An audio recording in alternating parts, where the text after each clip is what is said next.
Thank you, Mr. Banerjee. So many friends in the room here today.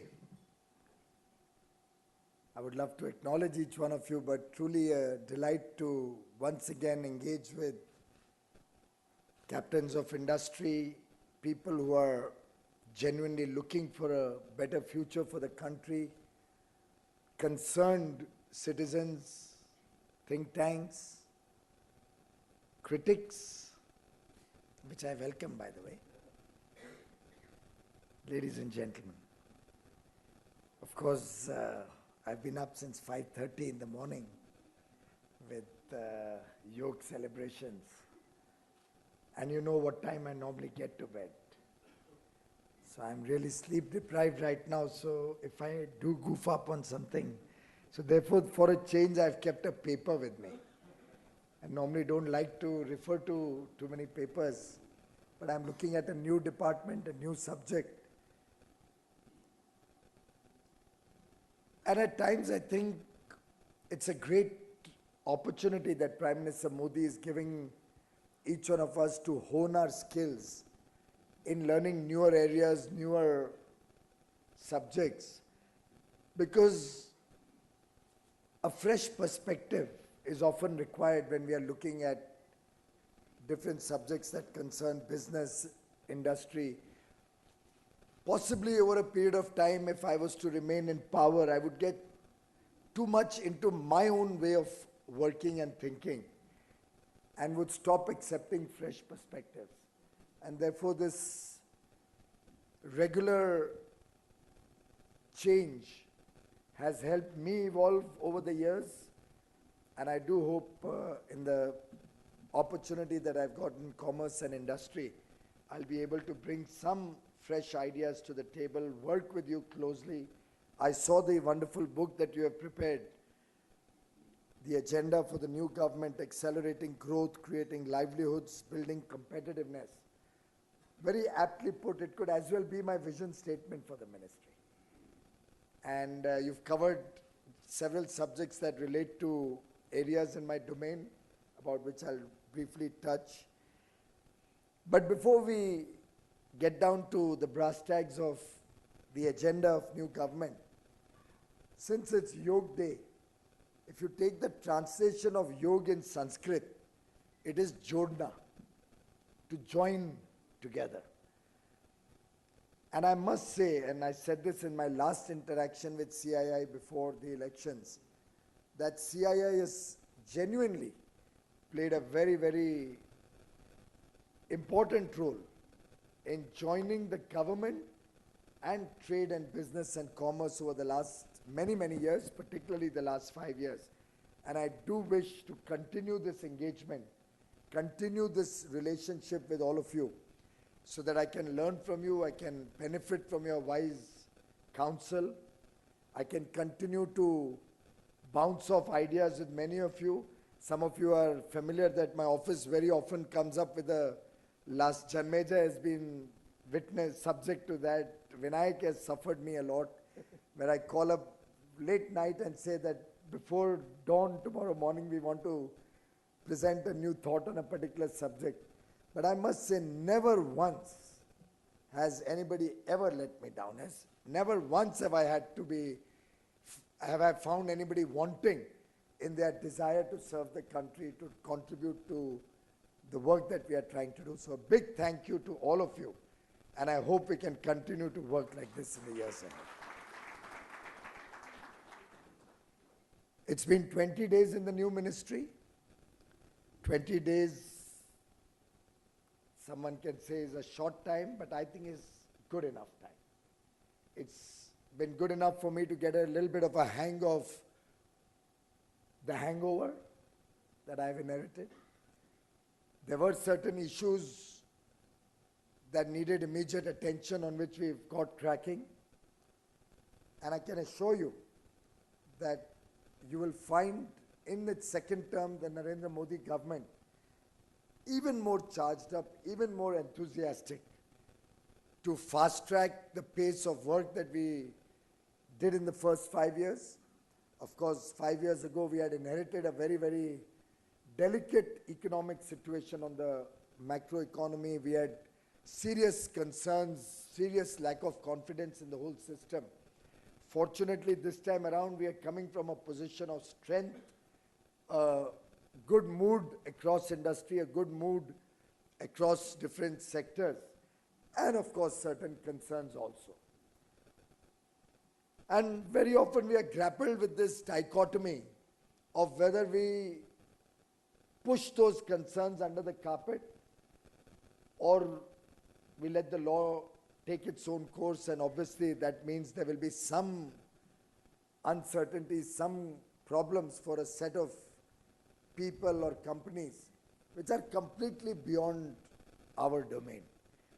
There was a baggage of several years of a style of doing business which in some sense is coming home to roost now.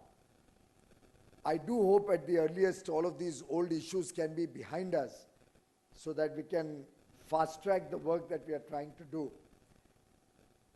I can assure you that nobody at all who has not done any wrongdoing will have any problem.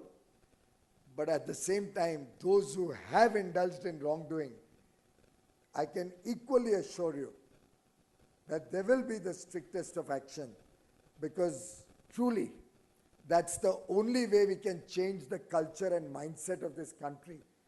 As Honorable Shri Arun Jaitley ji often used to say, and I think he first coined that word about 4 years ago, the premium on honesty. I think many of you in this room would often feel jilted that we are trying to do an honest day's work, but somebody is short-circuiting the system and bypassing us. I think we have worked for 5 years to try and change the rules of the game, to make them more even-handed, to ensure that nobody gets a favor at the cost of any other person or company or business, and we'll continue on that path steadfastly. If anybody gets any issue or any matter of concern on that score, he's free to contact anybody in this government, and I assure you, you'll find a very patient hearing. Prime Minister Modi had recalled when he took charge in the second term that the first 5 years were focused to meeting the very basic needs of the people of India and of the economy. When we talk of the people of India, it was basic needs like electricity, basic needs like toilets, basic needs like financial inclusion, basic needs like healthcare. And I think the people of India have spoken their mind through the ballot in this election, confirming that we were on the right track when we tried to reach the basic needs of the people of India to the last man at the bottom of the pyramid. It was also a period when we were setting the house in order, setting the economy, bringing it back on track, focusing on infrastructure, focusing on cleaning up processes and governance systems which needed to be repaired. Now, the second term, the new mandate, is an opportunity to fulfill the growing aspirations of India. And as Prime Minister Modi said, it cannot be done without the active cooperation and collaboration with business, with industry. In that speech, the first speech he made the day of the results on 23rd of May, he spoke about the importance of all of you in this room who are going to help us in eliminating poverty, and the importance that all of you in this room have to create wealth, to create opportunities, to create a new India where nobody is deprived of the basic needs that every human being desires, that every human being has a right to have. And these are the opportunities that are available that we have to cash on. Very often, I used to hear, and I used to also complain, that we lost opportunities over so many years, particularly in terms of international trade, a new domain that I'm working on. I used to always feel that we had the FTAs, but they've turned out to be a one-sided FTA. It only helped certain countries increase their business with India, but it didn't allow the Indians to increase their business with those countries. And amongst the first things that I sat down to study was the impact of the various FTAs. And why I'm raising this issue, because it concerns all of us in this room. And some of you have attended my meetings off and on, I believe, and you must be aware that I flesh out the details pretty much into micro specifics. And when I got into the details, save and except one or two instances where I now have solid evidence on which I can engage with my counterparts in other countries to see how we can stop the misuse of FTA. On most other parameters, I thought we lost good opportunities over so many years. I thought there was a great opportunity to scale up, create capacities in India, create quality products in India, manufacture quality products and in some cases services, and engage with these countries on an equal footing and probably leverage them to expand our business, which we have lost over the last few years. These FTAs were made in 2010, largely in 10-11 period with the ASEAN countries. Of course, I wouldn't call them the best of FTAs. They leave a lot to be desired. Some of the clauses are quite onerous. They don't give us enough headroom to engage or recalibrate based on experience unilaterally. But I can assure you that I've already flagged off with the concerned countries where I was able to find issues that need to be discussed, debated and corrected. I've already flagged off with some of these countries our intention to review the FTAs and get back to the drawing board on some of the conditions. But at a larger level, I do think if we were to sit down with specifics, there are so many opportunities that other countries have cashed because of their trading relationships inter, say, other countries, which we in India have possibly lost out on. And there may be certain issues where the government also has a role to play. And I would urge all of you in this room to look up those issues where we as government can play a role. I mean, I can flag off one issue which has come to my mind. It's about the fab, the manufacturing of wafers and the actual basic equipment. I believe almost all countries around the world have possibly had a government involvement in the setting up of fab facilities, the chip manufacturing and stuff like that. Possibly it's an industry which by itself, a business or an industrial house may not find as a viable business.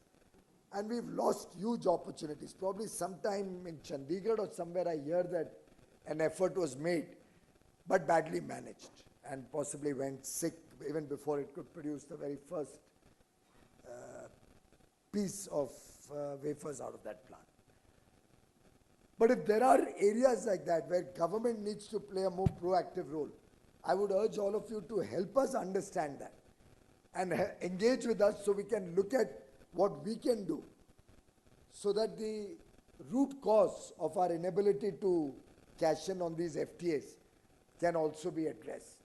And one of the issues that I thought in my last 20 days of interaction was that some basic items where we don't have scale, we don't yet have a particular industry group which has the wherewithal to be able to take the chances on that business, may involve some government interface, some government involvement. I remember we did that since Saurabh is sitting here from ESL. We had done exactly that in the LED program. I won't repeat it, don't worry, you've heard it often enough from me. But end of the day, the government played the catalyst role to give out the first few large-scale orders I remember we used to order 50 million bulbs at a time, something which was beyond anybody's comprehension. But the first kick-starting the process that we did, even on electric vehicles, ESL bought the first 10,000 cars. Just to give a boost to the manufacturing in India, just to give a boost to the effort of Indian companies to get into electric vehicles. So any such ideas that you can come up with is welcome, and you will not find the government wanting at any point of time. About the various export schemes that have been going on, I've been working with different sectors. Of course, I haven't reached all the sectors, but I've asked the DIPP, the ministry, to work out, the Industrial Promotion Policy and Promotion Department, to work out 50 sectors. And I'm happy that if CII would like to give any suggestions on that, I've asked them to work out 50 sectors where I will personally sit with all the players in the sector, big and small. Because very often what the big desires may be very different from what the small desires. And I want to sit with each of these sectors and work out what are the areas of concern and how we move forward to ensure an organized development of Indian manufacturing, Indian industry, and what are the pain points that we in government can help address so that the industry can prosper, create new jobs, create new capacities, and create capacities which can then help us to serve not only Indian interests, but also the export market. My own sense is that unless we have quality manufacturing in India to scale, we may not be able to really both do the import substitution work or the export serving work. And to me, import substitution is equally important as much as exports. I remember in the good old days when I was in business, import substitution used to be a focus area of government. Probably after 91 and the liberalization process, we have just overlooked import substitution and allowed indiscriminate imports on even ordinary products which could easily be made in India. But I am very keen to learn from you which are the areas where we can help in even substituting imports which are not necessary in this country. I am not one of those who believes in subsidies as being the solution to the problems of any trade or business. In fact, again going back to the LED program, the first decision, even before we launched that program, was to eliminate the subsidy on LED bulbs. They used to give a 100 rupee subsidy until I became minister. The first decision on file relating to LED program was subsidies are stopped. Because what is subsidy? It's a budgeted subsidy which becomes a constraint to the ability of that industry to grow. So till we had a subsidy on that program, the subsidy decided how many bulbs will be sold in India. Because everybody wanted that 100 rupee subsidy. And that 100 rupees subsidy was causing the bulb to cost 500 rupees to the consumer. Eliminating that subsidy, eliminating corruption, and bringing in scale and some innovative financial and management thoughts to the program, we made the price of the bulb less than the subsidy that was being given. Probably now must be in the market 50, 60 rupees or so. That 100 rupees subsidy was holding it back. Same for interest subvention. In my various interactions, I found that there is a certain budget, and it will continue for the present, so I'm not giving out any fear or threat, so none of you who is enjoying that interest subsidy needs to be concerned right away. But think about what we are doing. We are maintaining huge amounts of records. We are distributing a pool of money that's available with the government to hundreds and thousands of businesses all across. The banks are charging very high rate of interest, particularly to the small and medium enterprises. And to ameliorate that high interest which is hurting export competitiveness, there's a demand to keep giving more and more interest subvention. So it was earlier 3%, in many cases now it's 5%. Many cases who don't get it keep coming to the corridors of power asking for that. I'd like to articulate a possible alternate scenario to all of you to consider and see whether that would be better than the pick and choose and selective subsidies being given to a few people. If instead of that, all of us in the export business were to accept that we will work on foreign currency loans. And I'm already in dialogue with the bankers to see how we can expand the availability of foreign currency loans for everybody, big and small. If we were to rewrite the policy that ECGC gives you, the Export Credit Guarantee Corporation, gives to the bankers and to the exporters, because being an exporter myself, of course, 25 years ago, and I don't think things may have changed so much. My own experience was that ECGC was being taken out only because the bankers insisted on it. We never really expected to get anything out of that. And if at all a claim came up or a requirement of a claim came up, the amount of paperwork and the time taken was exorbitant and intimidating almost. So I've asked ECGC to come up in consultation with the bankers with a more robust guarantee or insurance on credit, basis which the bankers' confidence to lend to exporters increases. So indirectly, ECGC is providing the role of a credit enhancement agency. Surjitji, if I don't make sense, please correct me in the Q&A. But we are trying to convert the ECGC policy to a credit enhancing instrument, which gives comfort to the bankers that should there be a problem in an account, in a particular receivable, they will comfortably get recompensated for that. May not be 100%, otherwise there will be no skin in the game and we'll have the kind of lending we saw 10 years ago. Start again.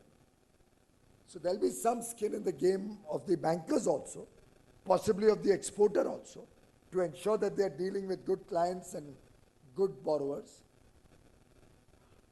But if the confidence is there that largely the loss will be mitigated, the rate of interest that they charge will also start coming down. The risk premium will come down on their lending. And this pool of money available for interest subvention, if it can be used to ensure that all of you get, there's a gold card scheme, I'm told, which used to prevail in my times. I had assumed it's gone and over with. I found out 2 weeks ago that it still continues. It's a different matter that most people don't get money under the gold card scheme. But I've asked the bankers to see, can we start giving money under the gold card scheme? Insist that all borrowers take foreign currency loan, both for pre-shipment and post-shipment credit. Now don't come and tell me that that forward cover that you get in your export receivables also gave you some income. Because my own experience, at least for the small guys, was that we never gained anything out of that. The kind of complicated exchange rates that were being charged, and being small exporters, you could never really figure out what's the right rate that should have been charged to you. You really landed up losing out both on the exchange rate and on any possible benefit you could get with forward covers. And therefore, if the entire export model was to move to a LIBOR plus 1 or 200 basis point kind of funding, then one big problem of the exporter of credit not being available and the second problem of credit being expensive, both can be resolved without any significant stress to the exchequer in a very simple mechanism. The credit enhancement and a good ECGC policy encouraging bankers to lend to our sector, and the fact that this pool of capital ensures that if there is a problem, it will be compensated. It can help to get the bankers to lend at lower rates of interest. What we need today is this kind of out-of-the-box thinking. This may not be perfect, by the way. We are still engaged with the bankers, with ECGC, also with RBI, and trying to fine-tune this. Suggestions and ideas are welcome from all of you.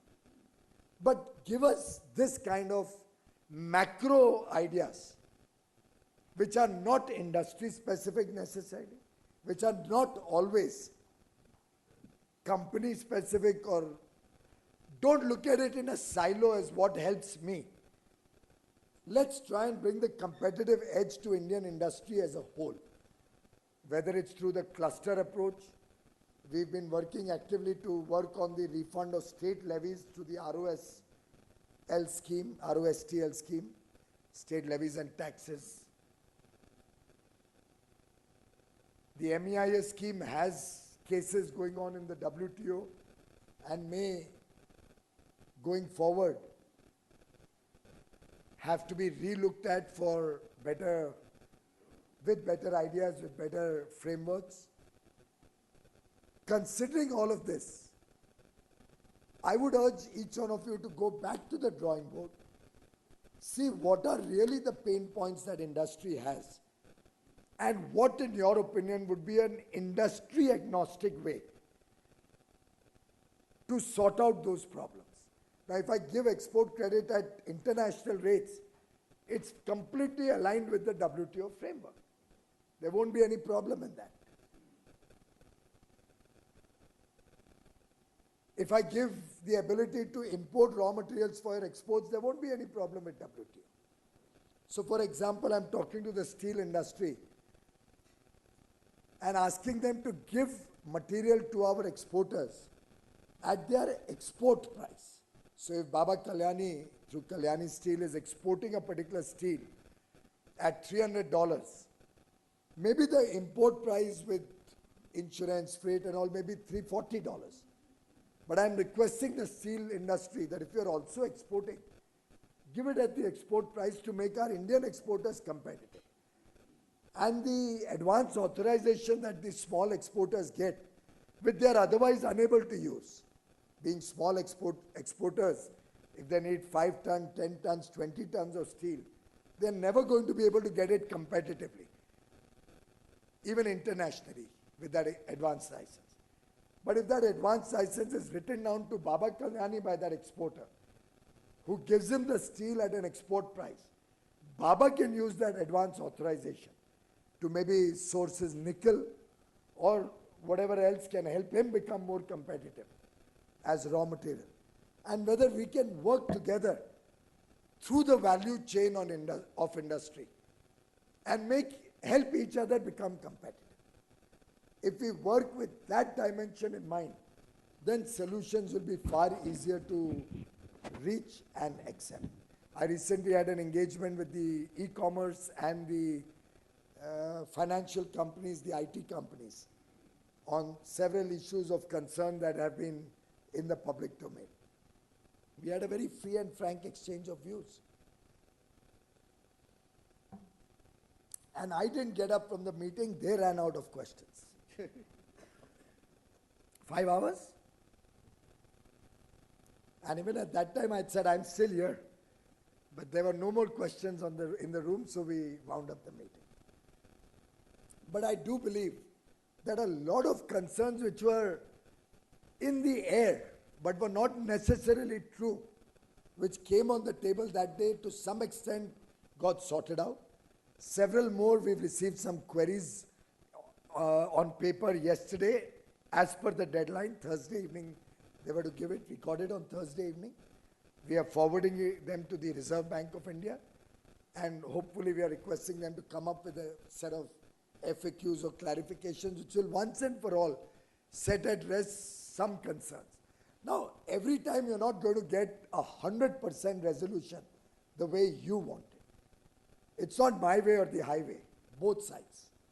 But with an open mind and a practical mind, solutions can always be found. I have yet to come across, in my 5 years of government, any issue, and Chandrajit, bear me out, you know all the work that I've done in the last 5 years. I have never got intimidated that we can't find a solution. I don't believe there's anything which is beyond repair. But reciprocity and fairness for Indian interests and Indian concerns will have to be a paramount overriding, overarching consideration for everybody, Indian companies and foreign companies. Also, we will have to move towards a level playing field for everybody. But within that level playing field, there will always be certain policy constraints. And those policy constraints have to be recognized and respected by all industry. For example, we have a policy that multi-brand retail is not permitted beyond 49% when it comes to FDI. We stand by that. We are firm on that. And I would urge everybody to follow that, to respect that. The moment you accept that that is a reality and you make your business model recognizing that reality, there will be no problem. But should we try to pick and choose and go against the spirit of the law, finding some comma, full stop which can give an exit route to do a backdoor entry? That, ladies and gentlemen, may not be possible. That may not even be possible for us to overlook. And therefore, on that score, I would urge all of you, and if there are any lawyers in the room, please pardon me. And if there are any of the big four in this room, please pardon me twice over. But please stop giving advice which is not in the spirit of the law that is prevalent in India. Please don't try to misguide any investors into finding those elements from which you say you can possibly, if you move your offshore, your shareholding to Singapore, maybe a family member goes there and then you do a transaction there. The section this of the law allows you to do it. Please don't try to give that kind of an advice. Go by the spirit of the law. The spirit of the law takes round tripping very seriously. And any of you who's done that, better to acknowledge it, come clean and close the chapter, rather than struggling to evade the law of the land. Which is why in the beginning I said there is a baggage that we inherited in 2014. Now that's a baggage, it's like that you can't take it in, you can't throw it out. So it'll have to, the law will have to take its own course on that. But certainly that has helped all of us reorient our mind to work in a new paradigm, work with new ideas, work in a new style of functioning.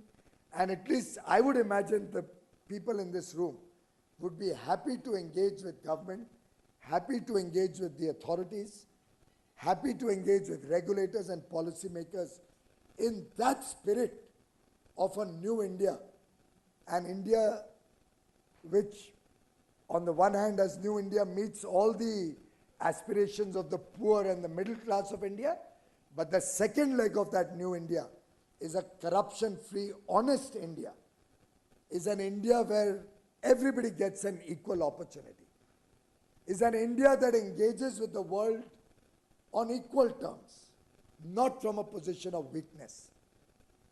And I'm sure once these basic parameters are accepted, then we can really engage with the world and benefit from what is happening in the rest of the world.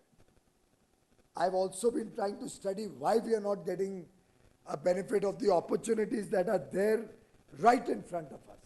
My own department has assessed a $50 billion opportunity for exports from the geopolitical situation around the world. But on each of those items, when I went down into detail,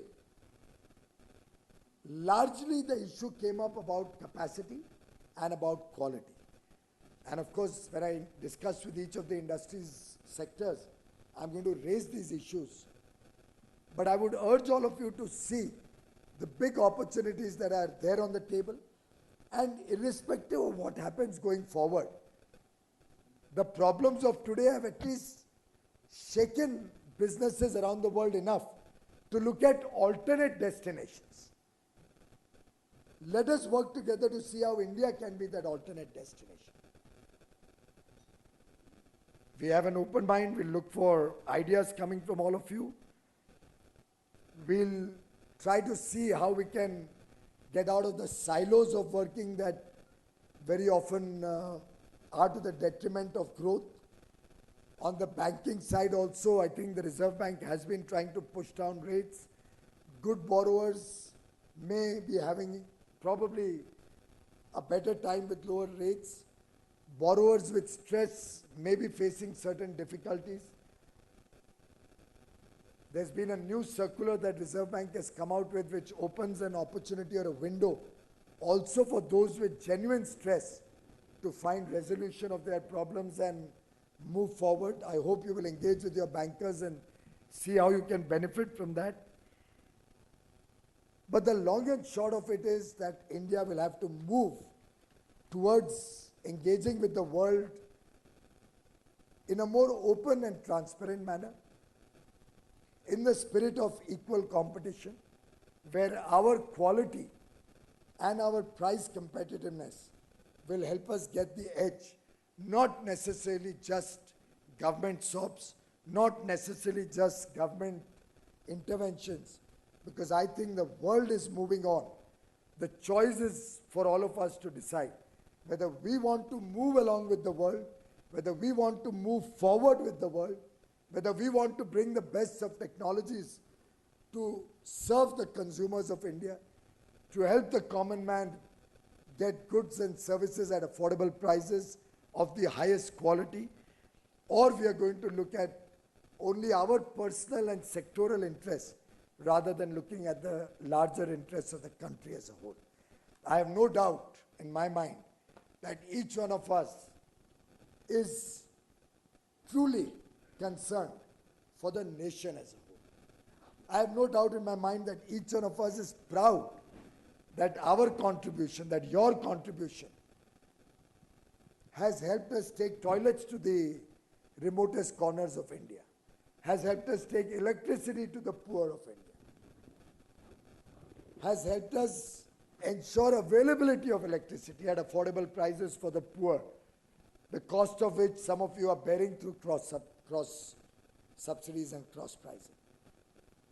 I'm sure each one of you is proud that 50 crore poor and lower middle class people who are not able to get medical health care are now eligible to get health care and possibly save the life of a near and dear one. These are things that each one of us should be proud that we are contributing to. And I think if we all work together in the same spirit, the next 5 years will be dedicated to ensuring that the wealth creators create even more opportunities for the people of India, create even better facilities and infrastructure for the people to benefit from. I am sure you are seeing the opportunities on the healthcare sector. I am sure you are observing that railways today invest nearly 3 times more on its infrastructure development than ever before. I am sure you are observing that we've kept a target to add highways and roads like never before. I'm sure each one of you sees the big opportunity of India becoming self-sufficient in agricultural production, opening up vistas for food processing and exports, or even for the Indian market for import substitution, getting better quality dairy products, getting better quality pre-packed products. Opportunities are immense. It's for us to grab them, and my job will be to help you grab them, help you if you are finding any difficulties with any central government, with any state government entity, inter-se industries, and I do hope we can all work in that spirit of togetherness, in that spirit of collaboration and cooperation to truly take India to the rightful place in the Committee of Nations, a $5 trillion economy in the next 5 years, a $10 trillion economy in the next 6 years thereafter. And once we cross the cusp of 5 trillion, my own sense is 20 or 25 trillion will not be difficult to achieve. Thank you very much.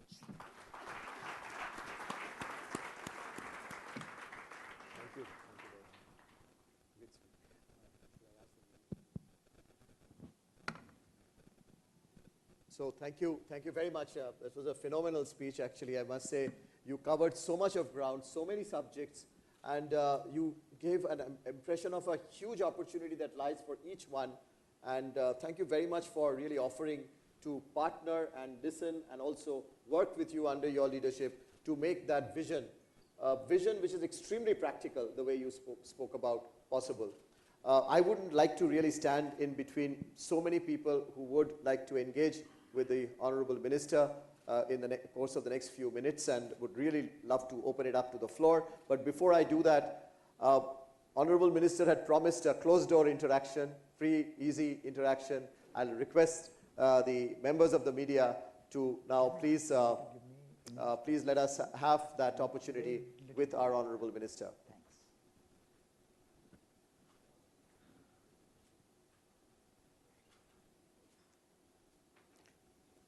So as our media colleagues, I'll request the print and the electronic media to please let us have that few minutes with the Honorable Minister together.